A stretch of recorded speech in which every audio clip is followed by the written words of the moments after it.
ನಮಸ್ಕಾರ ಸ್ನೇಹಿತರೆ, ಹಂಪಿ ಸರಣಿಗೆ ತಮಗೆ ಆತ್ಮೀಯವಾದಂಥ ಸ್ವಾಗತ. ಹಂಪಿಯ ಹೆಗ್ಗುರುತುಗಳಲ್ಲಿ ಒಂದಾದಂತಹ ವಿಜಯ ವಿಠಲ ದೇವಾಲಯದ ವಿಶೇಷಗಳನ್ನು ಈ ಸಂಚಿಕೆಯಲ್ಲಿ ನೋಡೋಣ ಬನ್ನಿ. ಪ್ರೌಢದೇವರಾಯನ ಕಾಲದಲ್ಲಿ ಈ ಆಲಯದ ನಿರ್ಮಾಣ ಆರಂಭಗೊಳ್ಳುತ್ತದೆ. ನಂತರ ಸುಮಾರು 100 ವರ್ಷಗಳ ಕಾಲ ಅಂದರೆ ಶ್ರೀಕೃಷ್ಣ ದೇವರಾಯನ ಆಡಳಿತ ಕಾಲಾವಧಿಯವರೆಗೂ ಈ ದೇವಾಲಯ ಹಂತ ಹಂತವಾಗಿ ವಿಸ್ತರಿಸಲ್ಪಟ್ಟಿದೆ. ಸ್ನೇಹಿತರೆ, ನಾವಿಲ್ಲಿ ನೋಡ್ತಾ ಇರ್ತಕ್ಕಂಥದ್ದು ಹಂಪಿಯ ಹೆಗ್ಗುರುತುಗಳಲ್ಲಿ ಒಂದಾದಂತಹ ಕಲ್ಲಿನ ರಥ. ಈ ರಥದ ಚಿತ್ರವನ್ನು 50 ರೂಪಾಯಿ ನೋಟಿನ ಹಿಂಭಾಗದಲ್ಲೂ ಕೂಡ ನಾವು ಕಾಣಬಹುದಾಗಿದೆ. ಈ ಕಲ್ಲಿನ ರಥವು ಮೂಲತಃ ಒಂದು ಗರುಡು ಮಂಟಪವಾಗಿದ್ದು, ಶ್ರೀಕೃಷ್ಣ ದೇವರಾಯ ಕೊನಾರ್ಕಿನ ಸೂರ್ಯ ದೇವಾಲಯದಿಂದ ಸ್ಫೂರ್ತಿ ಪಡೆದು ಈ ದೇವಾಲಯದಲ್ಲಿ ಈ ಕಲ್ಲಿನ ರಥವನ್ನು ನಿರ್ಮಿಸಿದ ಎಂದು ಹೇಳಲಾಗುತ್ತದೆ. ಈ ಕಲ್ಲಿನ ರಥದ ಮೇಲೆ ಈ ಮೊದಲು ಒಂದು ಶಿಖರದ ರಚನೆ ಇದ್ದು, ಜೀರ್ಣೋದ್ಧಾರದ ಸಂದರ್ಭದಲ್ಲಿ ಅದನ್ನು ತೊಲಗಿಸಲಾಗಿದೆ. ಸ್ನೇಹಿತರೆ, ನಾವೀಗ ನೋಡ್ತಾ ಇರ್ತಕ್ಕಂಥದ್ದು ವಿಜಯ ವಿಠಲ ದೇವಾಲಯದ ಮಹಾಮಂಟಪ. ಇದು ಹಂಪಿಯಲ್ಲೇ ಅತಿ ಹೆಚ್ಚು ಶಿಲ್ಪ ಸೌಂದರ್ಯವನ್ನು ಹೊಂದಿದಂತಹ ರಚನೆ. ನಾದ ಹೊಮ್ಮಿಸುವ ಸಂಗೀತ ಸ್ತಂಭಗಳು ಈ ಮಹಾಮಂಟಪದ ಪ್ರಮುಖ ಆಕರ್ಷಣೆ ಎನ್ನಬಹುದು. 15 ವರ್ಷಗಳ ಹಿಂದಿನವರೆಗೂ ಈ ನಾದಸ್ತಂಭಗಳನ್ನು ನುಡಿಸಿ ಧ್ವನಿಯನ್ನು ಆಲಿಸತಕ್ಕಂತಹ ಅವಕಾಶ ಇತ್ತು.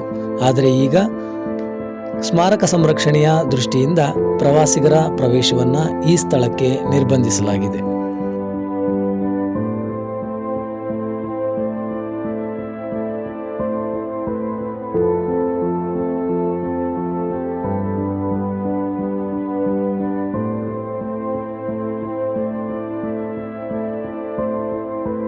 ಸ್ನೇಹಿತರೆ, ನೀವಿಲ್ಲಿ ನೋಡ್ತಾ ಇರ್ತಕ್ಕಂಥದ್ದು ಆಲಯದ ಕಲ್ಯಾಣ ಮಂಟಪ. ಆ ಪಕ್ಕದಲ್ಲೇ ಇರತಕ್ಕಂಥದ್ದು ಶ್ರೀಕೃಷ್ಣ ದೇವರಾಯನ ಪತ್ನಿ ಚಿನ್ನಾದೇವಿ ನಿರ್ಮಿಸಿದಂತಹ ರಾಜಗೋಪುರ.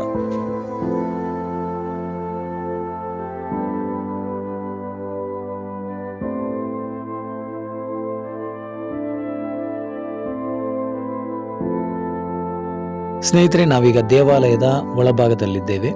ದಾಳಿಯಲ್ಲಿ ಸಂಪೂರ್ಣವಾಗಿ ನಾಶಗೊಂಡಿದ್ದಂತಹ ಆಲಯದ ಈ ಭಾಗವನ್ನು ಭಾರತೀಯ ಪುರಾತತ್ವ ಇಲಾಖೆ ಅತ್ಯಂತ ಕಾಳಜಿ ವಹಿಸಿ ಜೀರ್ಣೋದ್ಧಾರ ಮಾಡಿದೆ.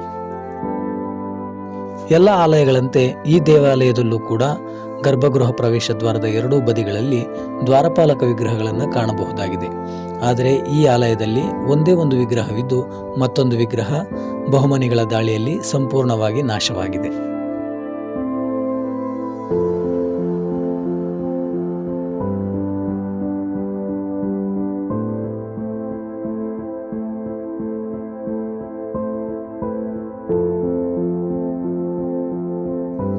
ದೇವಾಲಯದ ಪ್ರದಕ್ಷಿಣಾ ಪಥವು ನಮ್ಮನ್ನ ಬೇರೆಯದ್ದೇ ಲೋಕಕ್ಕೆ ಕೊಂಡೊಯ್ಯುತ್ತದೆ.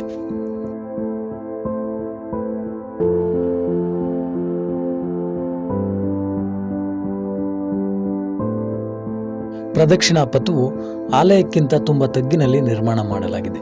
ಮನುಷ್ಯನ ಸ್ಥಾನ ಯಾವತ್ತೂ ಕೂಡ ದೇವರಿಗಿಂತ ಕಡಿಮೆ ಎಂಬುದನ್ನು ಸೂಚಿಸುವ ಸಲುವಾಗಿ ಈ ರೀತಿಯ ನಿರ್ಮಾಣ ಮಾಡಿದ್ದಿರಬೇಕು.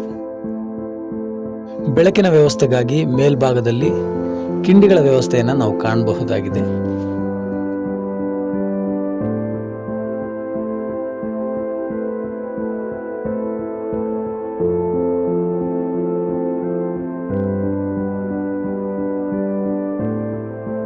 ಸಾವಿರದ 565ರ ಹಂಪಿ ಮಹಾಪತನದ ನಂತರ ಹಂಪಿಯ ಮೇಲೆ ನಡೆದಂತಹ ದಾಳಿಯ ಸಂದರ್ಭದಲ್ಲಿ ಬಹುಮನಿಗಳ ಸೈನ್ಯ ಈ ದೇವಾಲಯವನ್ನು ಕೂಡ ಕೆಡವುವ ಪ್ರಯತ್ನ ಮಾಡಿರುತ್ತದೆ. ಗಟ್ಟಿಯಾದ ಈ ಗ್ರೆನೇಡ್ ಕಲ್ಲಿನ ರಚನೆಗಳನ್ನು ನಾಶಪಡಿಸುವುದು ತುಂಬಾ ಕಷ್ಟದ ಕೆಲಸ. ಹಾಗಾಗಿ ಬಹುಮನಿಗಳ ಸೈನ್ಯವು ಆಲಯದ ಮಹಾರಂಗಮಂಟಪಕ್ಕೆ ಮರದ ದಿಮ್ಮಿಗಳನ್ನು ತುಂಬಿಸಿ ಬೆಂಕಿಯನ್ನು ಹಚ್ಚಿದ್ದರ ಪರಿಣಾಮವಾಗಿ ಆಲಯದ ಮೇಲ್ಛಾವಣಿ ಸಂಪೂರ್ಣ ನಾಶವಾಗಿರತಕ್ಕಂಥದ್ದನ್ನು ನಾವು ಕಾಣಬಹುದು. ಸ್ನೇಹಿತರೆ, ಮುಖ್ಯ ದೇವಾಲಯದ ಪಕ್ಕದಲ್ಲಿ ಕಾಣತಕ್ಕಂತಹ ಈ ಪುಟ್ಟ ದೇವಾಲಯ ಲಕ್ಷ್ಮೀ ದೇವತೆಯ ದೇವಾಲಯವಾಗಿದೆ.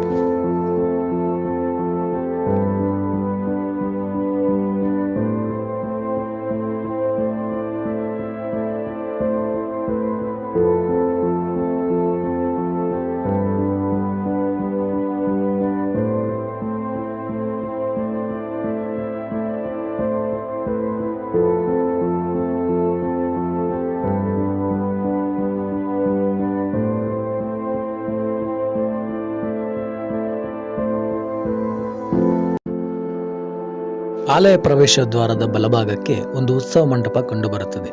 ಆಲಯದ ವಿಶೇಷ ಉತ್ಸವಗಳನ್ನು ನಡೆಸುವ ಸಲುವಾಗಿ ಈ ಮಂಟಪವನ್ನು ನಿರ್ಮಿಸಲಾಗಿದೆ.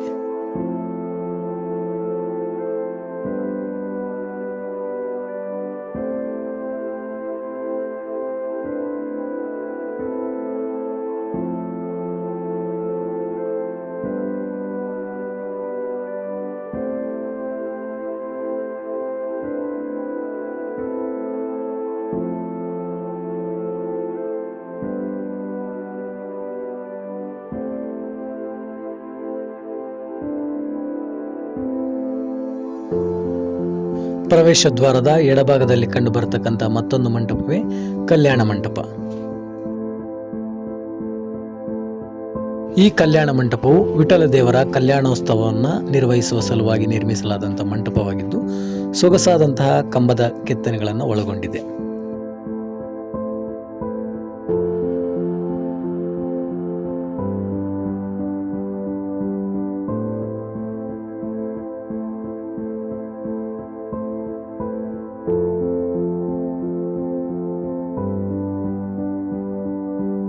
ಈ ಕಲ್ಯಾಣ ಮಂಟಪದಲ್ಲಿ ದಶಾವತಾರದ ಶಿಲ್ಪಗಳು ಹಾಗೂ ಭಾಗವತ ಪುರಾಣದ ಶಿಲ್ಪಗಳನ್ನು ಕೆತ್ತಲಾಗಿದೆ.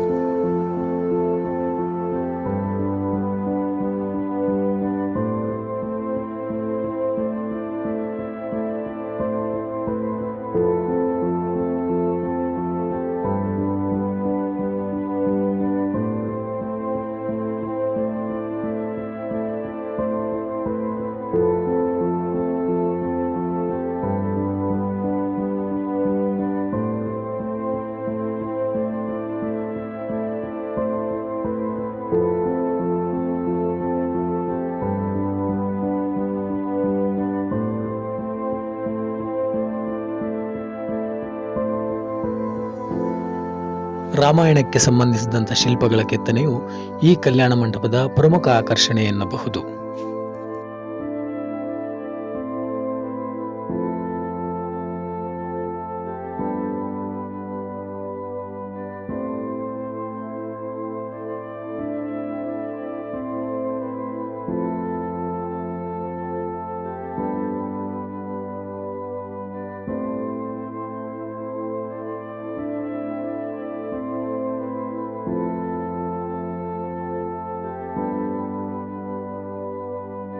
ಇಲ್ಲಿನ ಎಲ್ಲಾ ಶಿಲ್ಪಗಳನ್ನು ಕೂಡ ಸ್ವಾಭಾವಿಕ ಬಣ್ಣಗಳಿಂದ ವರ್ಣರಂಜಿತವಾಗಿ ಅಲಂಕೃತಗೊಳಿಸಲಾಗಿತ್ತು. ಇದಕ್ಕೆ ಸಾಕ್ಷಿ ಎಂಬಂತೆ ಕಾಳಿಂಗ ಮರ್ದನ ಮಾಡುತ್ತಿರುವ ಬಾಲಕೃಷ್ಣ ಶಿಲ್ಪದ ಮೇಲೆ ಅವತ್ತಿನ ಬಣ್ಣ ಇವತ್ತಿಗೂ ಕೂಡ ಮಾಸದೆ ಉಳಿದುಕೊಂಡಿರತಕ್ಕಂಥದ್ದನ್ನು ಕಾಣಬಹುದಾಗಿದೆ.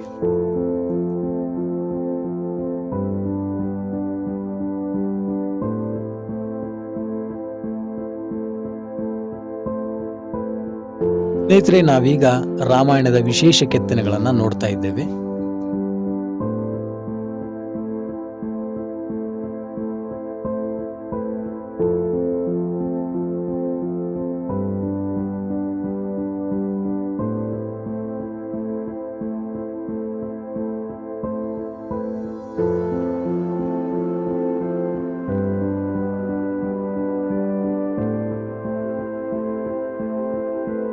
ಇದಲ್ಲದೆ ಕಲ್ಯಾಣ ಮಂಟಪದ ಮಧ್ಯಭಾಗದಲ್ಲಿ ಇರತಕ್ಕಂಥ ವೇದಿಕೆಯ ಯಾಲಿ ಸ್ತಂಭಗಳಲ್ಲಿ ಅವತ್ತಿನ ಕಾಲದ ವಿದೇಶಿಯರು ಕೂಡ ವಿಜಯನಗರ ಸೈನ್ಯದಲ್ಲಿ ಸೇನಾನಿಗಳಾಗಿದ್ದರು ಎಂಬುದಕ್ಕೆ ಸಾಕ್ಷಿಯಾಗಿ ಹಲವಾರು ಶಿಲ್ಪಗಳನ್ನು ನಾವು ಕಾಣಬಹುದಾಗಿದೆ.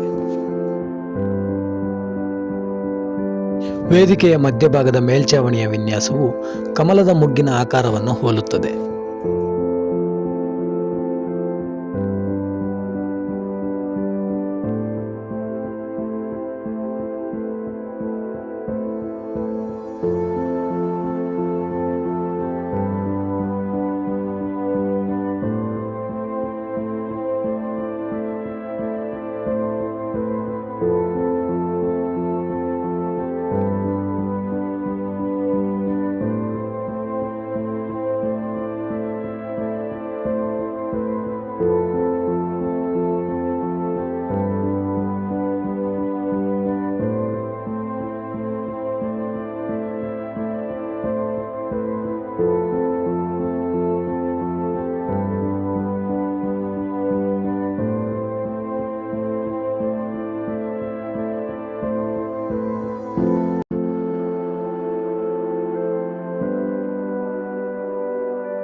ಸ್ನೇಹಿತರೆ, ನಾವೀಗ ನೋಡ್ತಾ ಇರತಕ್ಕಂಥದ್ದು ಆಲಯದ ಸಭಾಮಂಟಪ.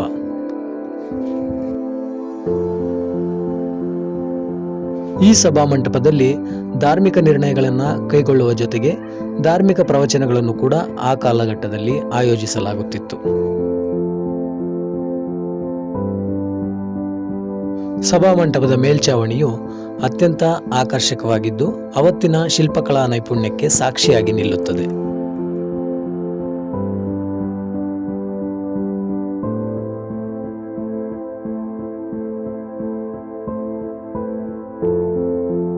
ಇದಾಗಿತ್ತು ಸ್ನೇಹಿತರೆ ಇವತ್ತಿನ ವಿಶೇಷ. ನನ್ನ ಈ ಪುಟ್ಟ ಪ್ರಯತ್ನ ನಿಮಗೆ ಇಷ್ಟವಾಗಿದೆ ಅಂತ ಭಾವಿಸಿದ್ದೀನಿ. ಮುಂದೆ ಮತ್ತೊಂದು ವಿಶೇಷದೊಂದಿಗೆ ಮತ್ತೆ ಭೇಟಿಯಾಗ್ತೀನಿ. ಅಲ್ಲಿವರೆಗೂ ನಮಸ್ಕಾರ, ಶುಭ ದಿನ.